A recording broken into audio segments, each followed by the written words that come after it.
हमारी संस्कृति, हमारे संस्कार सदा रहें हमारे साथ। सब्सक्राइब करें तिलक। आज स्वर्ग पाताल पर उतर आया है। आपके आगमन से असुर लोग धन्य हो गया है गुरुश्रेष्ठ। असुर लोग तो उसी क्षण धन्य हो गया था भार्गव, जिस क्षण आपने असुरों का गुरुपद स्वीकार किया था। आपके ज्ञान और आप ही की सूझबूझ में असुरों का कल्याण निहित है। भार्गव, देवासुर संग्राम के बीच एक आप ही मेरी आशा का केंद्र मात्र रहे हैं। आज्ञा कीजिए गुरु बृहस्पति, आपकी किस इच्छा, किस आशा की पूर्ति कर सकता हूं। सारे असुर भी आपकी इच्छा का आदर करेंगे। क्यों महाराज बलि? क्षमा कीजिए गुरुदेव, आपकी आज्ञा का पालन हम असुरों का धर्म है, परंतु बात को पूरी तरह समझे बिना किसी आशा की पूर्ति के लिए वचनबद्ध होना क्या उचित है?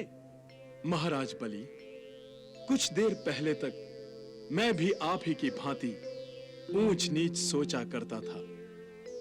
फूंक फूंक कर पग धरने की नीति पर विश्वास रखता था, परंतु आज के इस यज्ञ के साथ ही मैं अपने आप में एक विचित्र परिवर्तन का आभास कर रहा हूं। परंतु गुरुदेव,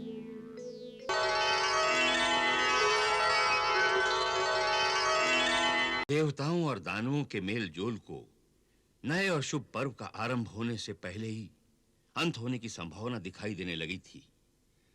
तब देव गुरु बृहस्पति के कहने पर यह तय हुआ कि असुरों के गुरु शुक्राचार्य जी से परामर्श किया जाए।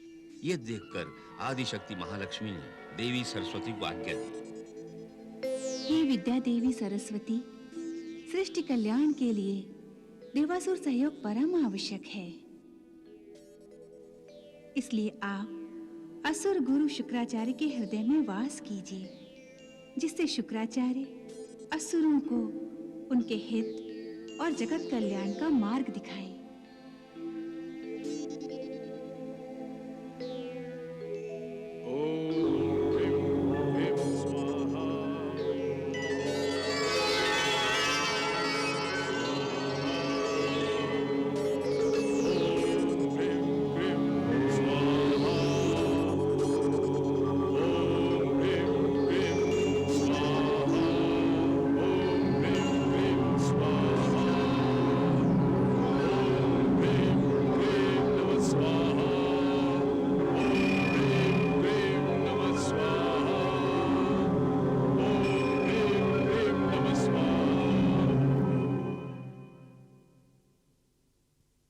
आइए,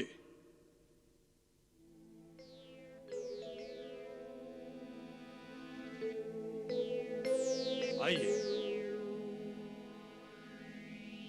प्रणाम गुरुदेव। आयुष्मान भव। प्रणाम गुरुदेव। प्रणाम।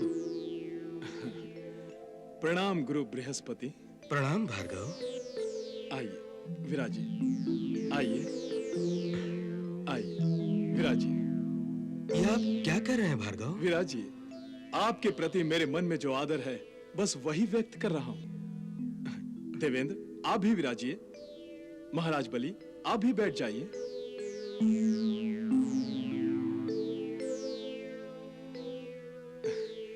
आज स्वर्ग पाताल पर उतर आया है। आपके आगमन से असुर लोग धन्य हो गया है गुरुश्रेष्ठ। असुर लोग तो उसी क्षण धन्य हो गया था भार्गव, जिस क्षण आपने असुरों का गुरुपद स्वीकार किया था। आपके ज्ञान और आप ही की सूझबूझ में असुरों का कल्याण निहित है। भार्गव, देवासुर संग्राम के बीच एक आप ही मेरी आशा का केंद्र मात्र रहे हैं। आज्ञा कीजिए गुरु बृहस्पति, आपकी किस इच्छा, किस आशा की पूर्ति कर सकता हूं। सारे असुर भी आपकी इच्छा का आदर करेंगे। क्यों महाराज बलि? क्षमा कीजिए गुरुदेव, आपकी आज्ञा का पालन हम असुरों का धर्म है, परंतु बात को पूरी तरह समझे बिना किसी आशा की पूर्ति के लिए वचनबद्ध होना क्या उचित है? महाराज बलि, कुछ देर पहले तक मैं भी आप ही की भांति ऊंच नीच सोचा करता था। फूंक फूंक कर पग धरने की नीति पर विश्वास रखता था, परंतु आज के इस यज्ञ के साथ ही मैं अपने आप में एक विचित्र परिवर्तन का आभास कर रहा हूं। परंतु गुरुदेव, मुझे प्रतीत हो रहा है किसी दिव्य शक्ति की कृपा से मेरे मन से शंकाओं, आशंकाओं का नाश हो गया है। यही बात मेरे समझ में आ गई है कि सद्भावना ही सद्भावना को जन्म देती है। इसका प्रमाण सामने है। गुरु बृहस्पति और देवेंद्र कोई सद्भावना लेकर ही पधारे हैं। इससे पहले तो देवेंद्र का सामना आपसे युद्ध भूमि पर ही होता आया है। गुरु श्रेष्ठ, आप धन्य हैं। आपको अवश्य ही दिव्य ज्ञान हुआ है कि हम सद्भावना के अंतर्गत आपके पास आए हैं।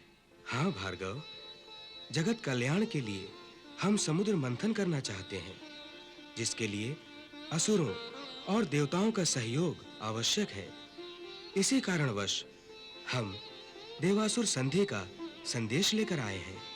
धन्य है आप देवगुरु, धन्य है आप। कैसा उचित, कैसा जगत कल्याणकारी प्रस्ताव लेकर आए हैं। समुद्र मंथन यही सद्विचार तो मेरे मन में भी आया था गुरुश्रेष्ठ। समुद्र मंथन द्वारा ही समुद्र में छुपे दिव्य रत्नों को निकालकर देवताओं, असुरों और समस्त सृष्टि का कल्याण किया जा सकता है। आपने ये कहकर भार्गव मेरी चिंता दूर कर दी है।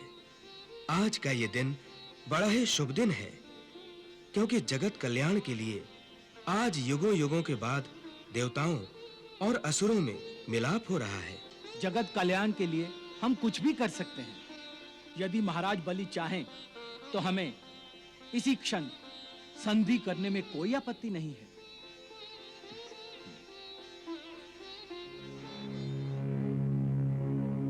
महाराज बलि, आपके संकोच को मैं समझ रहा हूं। मुझ पर विश्वास रखिए, मेरे होते हुए असुरों के साथ अन्याय नहीं होगा। हे असुरराज, संधि के शुभ कार्य के लिए आपको मेरी आज्ञा की आवश्यकता नहीं है। आपको मेरी आज्ञा बिना ही देवेंद्र से संधि कर लेनी चाहिए।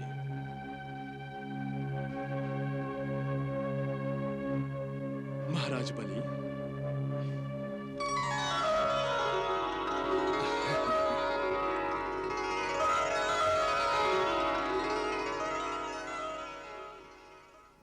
जब देवता और असुर दोनों इस बात को मान गए कि दोनों मिलकर समुद्र मंथन करेंगे, तब बलि के दरबार में इस बात पर झगड़ा शुरू हो गया कि समुद्र मंथन से जो रत्न और दूसरी संपदा निकलेगी, उसका बंटवारा कैसे होगा। गुरुदेव शुक्राचार्य की प्रेरणा से हमने समुद्र मंथन के लिए हाँ अवश्य की है, परंतु उसका यह अर्थ नहीं है कि हम देवताओं की हर उचित अनुचित बात पर दास दासियों की भांति सिर हिलाएंगे। और देवेंद्र, आप इस भ्रम में भी मत रहिए कि समुद्र मंथन के समय आप हमसे छल कपट कर पाएंगे। समुद्र मंथन सहयोग का कार्य है, मिलजुल कर करना पड़ता है। इसमें छल कपट का क्या काम? छल कपट से केवल युद्ध ही किए जाते हैं, जिसका हम दोनों त्याग कर चुके हैं। देवगुरु, हम युद्ध का त्याग अवश्य कर चुके हैं, परंतु हम असुर ने अपने हित का त्याग नहीं किया है। महाराज बलि, असुरों के हित की सुरक्षा और संरक्षण का दायित्व मेरे सिर है, इसलिए आपको चिंता नहीं करनी चाहिए। देवताओं का कोई भरोसा नहीं है गुरुदेव। समुद्र मंथन से निकलने वाली दिव्य संपदा को देखकर इनका मन ललचा गया, तो इसलिए इसी समय यह तय कर लीजिए कि संपदा का बंटवारा कैसे होगा। महाराज बलि, आपको चिंता करने की कोई आवश्यकता नहीं है। समुद्र मंथन से जो भी रत्न निकलेंगे, उन्हें एक एक करके आपस में बांट लिया जाएगा। आधी संपदा हमारी और आधी देवताओं की। ये ठीक है। इस प्रकार हर रत्न पर झगड़ने की कोई संभावना नहीं होगी। परंतु समुद्र मंथन में सबसे पहले जो कुछ भी निकलेगा, उस पर अधिकार हमारा होगा। पहले आप ही का अधिकार क्यों, हमारा क्यों नहीं? हमारा अधिकार अधिक है क्योंकि हम देवताओं से अधिक बलवान हैं और हमने देवताओं को पराजित किया है। विजेता का अधिकार अधिक ही होना चाहिए। ये तो छल है, अन्याय है।